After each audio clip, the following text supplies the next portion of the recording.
भारत का राज्य उत्तराखंड एक पहाड़ी राज्य है। यहाँ अनेक तीर्थ स्थान, पर्यटन स्थल हैं। इस राज्य को देवभूमि भी कहा जाता है। यहाँ से अनेक नदियाँ निकलती हैं जो सारे भारत में पूजनीय हैं। यहाँ पर आप एक ही दिन में सारे मौसम देख सकते हैं, जैसे गर्मी, सर्दी, बरसात, बर्फ आदि। उत्तराखंड एक शानदार पहाड़ी राज्य है जहाँ जब हम जाते हैं तो बर्फ से लदी हुई चोटियाँ, ग्लेशियर, बुग्याल और हरे भरे वनों को देखकर हमारा मन रोमांचित हो जाता है। यहाँ कई ऐसे ट्रैक हैं जो हमारे अंदर तक रोमांच भर देते हैं, क्योंकि ये ट्रैक काफ़ी मुश्किल भरे हैं। यहाँ जाना हर किसी के बस में नहीं है, लेकिन सपना सबका होता है। ग्रुप में ही हम ये ट्रैक कर सकते हैं और हमारा फिट रहना तो और भी बहुत ज़रूरी है। दोस्तों, आज मैं अपने वीडियो के माध्यम से इन ट्रैकों की जानकारी आपको दूंगा। आशा है आपको मेरा ये वीडियो पसंद आएगा। पसंद आए तो मेरे चैनल को कृपया सब्सक्राइब ज़रूर करें, वीडियो को लाइक और शेयर करें।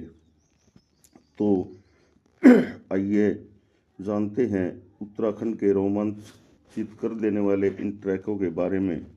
हमारा पहला ट्रैक है काकभुसुंडी ट्रैक। यह ट्रैक उत्तराखंड के ट्रैकों में सबसे कठिन ट्रैक माना जाता है।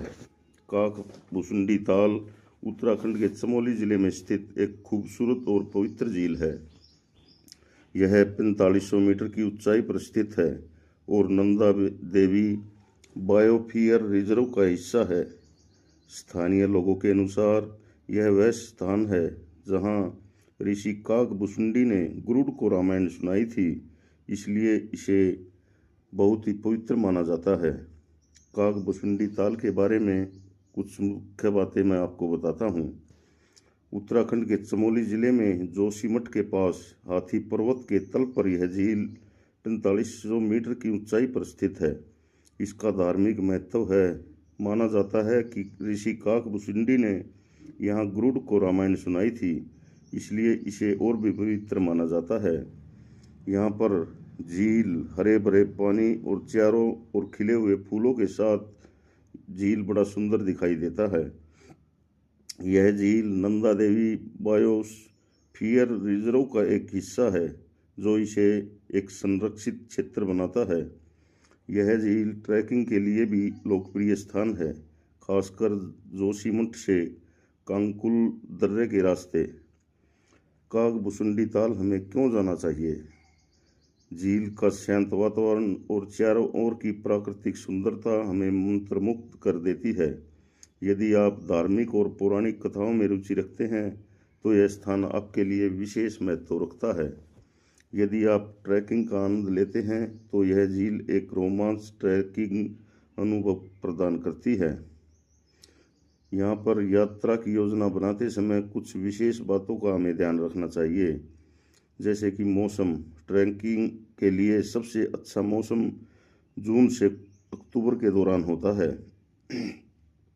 यह एक चुनौतीपूर्ण ट्रैक है, इसलिए शारीरिक रूप से फिट होना और उच्च ऊंचाई पर ट्रैकिंग का अनुभव होना बहुत ही आवश्यक है। कुछ क्षेत्रों में प्रवेश के लिए परमिट की भी आवश्यकता होती है। क्षेत्र को साफ सुथरा रखें और अनुकूल प्रथाओं का यहाँ हमें पालन करना चाहिए। अब मैं काकभुसुंडी ट्रैक के बारे में कुछ और बातें आपको बताता हूँ। ये हिमालयी क्षेत्र में सबसे ऊंची और पवित्र झीलों में से एक है। ये करीब 1 किलोमीटर तक फैली हुई छोटी सी आयताकार झील है। पौराणिक कथाओं के अनुसार श्री राम की कथा भगवान शिव ने माता पार्वती को सुनाई थी। उस कथा को एक कौवे ने सुन लिया था। उसी कौवे का पूर्व जन्म काकभुसुंडी के रूप में हुआ था। काकभुसुंडी को पिछले जन्म में भगवान शिव से के मुख से सुनी हुई राम कथा पूरी तरह से याद थी, इसलिए वह कथा उन्होंने अन्य लोगों को भी सुनाई थी। उत्तराखंड के चमोली में स्थित काकभुसुंडी झील के बारे में कई किंवदंतियां प्रचलित हैं। श्राप के कारण कौवा बने ऋषि काकभुसुंडी ने इस स्थान पर गरुड़ को रामायण सुनाई थी। इस झील को कौवों का अंतिम विश्राम स्थल भी माना जाता है। इसकी रहस्य में प्रतिष्ठा में योगदान देता है। काकभुसुंडी एक महान ऋषि थे जिन्हें एक सांप के कारण कौवा बनना पड़ा था। लोमस ऋषि ने उन्हें शाप दिया था। उनका नाम काकभुसुंडी इसलिए पड़ा क्योंकि वे पहले भुसुंडी थे और उन्हें कौवा बनने का श्राप दिया गया था। रामचरितमानस में उन्हें भगवान राम का एक भक्त के रूप में चित्रित किया गया है। वे कौवे के रूप में गरुड़ बने। गरुड़ को रामायण की कथा सुनाते हैं। काकभुसुंडी को राम की भक्ति के लिए भी जाना जाता है। हमारा अगला रोमांचित करने वाला ट्रैक है रूपकुंड उत्तराखंड। रूपकुंड उत्तराखंड में लगभग 5029 मीटर की ऊंचाई पर स्थित एक ग्लेशियर झील है। यहाँ बर्फ के पिघलने से सैकड़ों मानव कंकाल दिखाई पड़ते हैं। झील का नज़ारा व्यक्ति को शांति और सुकून का एहसास दिलाता है। यही वजह है कि लोग छुट्टियों में ऐसी जगहों पर जाना पसंद करते हैं जहाँ पहाड़ियों के बीच झील हो। जरा सोचिए, आप किसी सुंदर झील को देखने गए हैं और आपको अचानक यहाँ से मछलियों की जगह नरकंकाल तैरते हुए दिखाई दे तो क्या होगा? जाहिर सी बात है कि आप वहाँ से डर कर भाग जाएंगे। हिमालय के रूपकुंड झील की कहानी भी कुछ ऐसी ही है। यहाँ एक अरसे से इंसानों की हड्डियाँ बिखरी पड़ी हैं, इसलिए इसे कंकालों वाली झील भी कहा जाता है। तो आइए जानते हैं कंकालों वाली इस झील के रहस्य के बारे में। रूपकुंड भारतीय राज्य उत्तराखंड में लगभग 5029 मीटर की ऊंचाई पर स्थित एक ग्लेशियर झील है। जब बर्फ पिघलती है तो लोग सैकड़ों मानवों के कंकाल पानी की सतह पर तैरते हुए देखते हैं। झील की खोज पहली बार 1942 में एक गेम रिजर्व रेंजर ने की थी। शुरुआत में यह अनुमान लगाया गया था कि यह अवशेष जापानी सैनिकों के थे जो इस क्षेत्र में घुस आए थे। अंग्रेजों ने तुरंत एक टीम को यह पता लगाने के लिए भेजा कि ये कंकाल किसके हैं। जांच करने पर यह पता चला कि लाशें जापानी सैनिकों की नहीं हो सकती क्योंकि ये काफ़ी पुरानी हो चुकी हैं। इसके पीछे कई कहानियाँ बताई जाती है। एक राजा रानी की कहानी सदियों पुरानी है। इस झील के पास एक नंदा देवी का मंदिर है। माना जाता है कि राजा रानी ने मंदिर के दर्शन के लिए पहाड़ चढ़ने का फैसला किया, लेकिन वो यहाँ अकेले न जाकर नौकर चाकरों के साथ आए। यह सब देखकर नंदा देवी को गुस्सा आ गया। उनका गुस्सा बिजली बन कर उन पर ऐसा गिरा कि वे सभी मौत के मुंह में समा गए। इस झील के बारे में यह भी माना जाता है कि कंकाल उन लोगों के हैं जो किसी महामारी के कारण एक साथ यहाँ मरे थे, जबकि कुछ लोगों का मानना है कि ये सभी आर्मी वाले लोग हैं जो बर्फ के तूफान में फंस गए और मारे गए। बर्फीले पानी ने उनके शरीर को सैकड़ों वर्षों तक सुरक्षित रखा। दिलचस्प बात यह है कि यह झील साल के ज़्यादातर समय जमी रहती है। मौसम के हिसाब से भी इस झील का आकार कभी घटता है तो कभी बढ़ता है। जब झील पर जमा बर्फ पिघलती है तो यहाँ मौजूद इंसानी कंकाल आसानी से दिखाई दे जाते हैं। इन्हें देखकर एक बार तो व्यक्ति चौंक जाता है। इतना ही नहीं, यह झील इतनी भयावह है कि कई बार तो कंकाल की जगह पूरे इंसानी अंग भी होते हैं। इन्हें देखकर वास्तव में ऐसा लगता है कि उन्हें अच्छी तरह से संरक्षित किया गया है।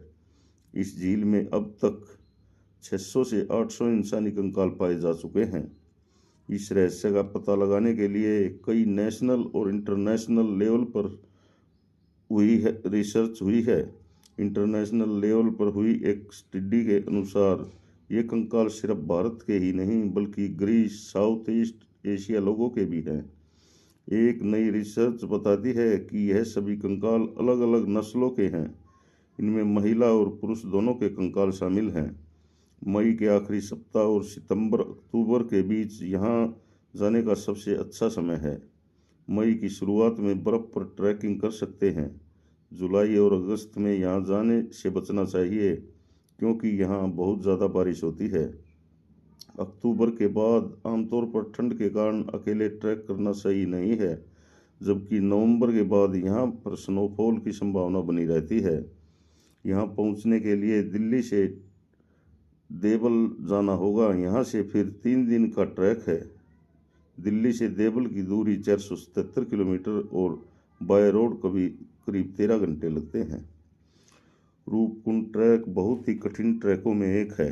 यह बहुत लंबा ट्रैक है, इसलिए आप इसे ग्रुप में ही करें, क्योंकि यहाँ पर सामान ले जाने के लिए घोड़ों की आवश्यकता होती है। इसलिए मौसम और टाइम देखकर ही यह ट्रैक करना चाहिए। इस ट्रैक में आपका फिट रहना सबसे ज़रूरी है। अगर मौसम ज़रा सा भी खराब लगे तो ट्रैक को बिल्कुल ना करें। और पहाड़ों में साफ सफाई की बहुत ज़रूरत होती है, इसलिए सफाई का ध्यान ज़रूर रखें। धन्यवाद। हमारा अगला रोमांचित कर देने वाला ट्रैक है द्रोणागिरी ट्रैक। उत्तराखंड में एक लोकप्रिय ट्रैकिंग मार्ग है जो जुम्मा गांव से शुरू होता है और द्रोणागिरी गांव तक जाता है। यह ट्रैक धौलीगंगा नदी के किनारे किनारे चलता है और रास्ते में आपको कई सस्पेंशन ब्रिज और खूबसूरत नज़ारे देखने को मिलते हैं। ट्रैक जुम्मा गांव से शुरू होता है जो जोशीमठ से आगे स्थित है। जुम्मा से आपको धौलीगंगा नदी को पार करना होगा, जिसके लिए एक सस्पेंशन ब्रिज का उपयोग किया जाता है। धौलीगंगा को पार करने के बाद आपको रवीन गांव की ओर बढ़ना होता है। रवीन से चढ़ाई थोड़ी मुश्किल हो जाती है, लेकिन द्रोणागिरी गांव तक का रास्ता बहुत ही सुंदर है। यह गांव द्रोणागिरी पर्वत के पास स्थित है, जिसे संजीवनी पर्वत के रूप में भी जाना जाता है। पौराणिक कथाओं के अनुसार हनुमान जी संजीवनी बूटी लाने के लिए द्रोणागिरी पर्वत का एक हिस्सा उठाकर ले गए थे। द्रोणागिरी गांव के में हनुमान जी की पूजा नहीं की जाती, क्योंकि स्थानीय लोगों का मानना है कि हनुमान जी ने उनके गांव से पर्वत का हिस्सा लिया था। द्रोणागिरी गांव में दूनागिरी देवी का मंदिर भी स्थित है। यह ट्रैक लगभग 15 किलोमीटर लंबा है, जिसमें जाने का समय 8 से 9 घंटे का समय लगता है। यह ट्रैक धार्मिक और प्राकृतिक सुंदरता का अनूठा मिश्रण है।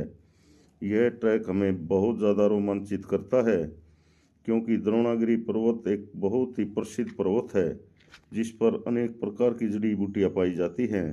इसीलिए यहाँ पर बहुत सावधानी से जाएं और नीचे जो फूल और पत्ती हैं उन पर पैर रखने का ज़रा ध्यान से प्रयास करें। और यहाँ पर चढ़ाई बहुत ज़्यादा होती है, इसलिए आपका फिट रहना यहाँ ज़रूरी है। तो चलिए निकलते हैं एक अनूठे और रोमांचित कर देने वाले ट्रैक की तरफ। तो दोस्तों, आपको मेरा ये वीडियो कैसा लगा? अच्छा लगा हो तो कृपया मेरे चैनल को सब्सक्राइब करें, वीडियो को लाइक और शेयर ज़रूर करें, एक प्यारा सा कमेंट करें, ताकि मेरा भी हौसला बढ़ सके। धन्यवाद। जय हिंद, जय भारत।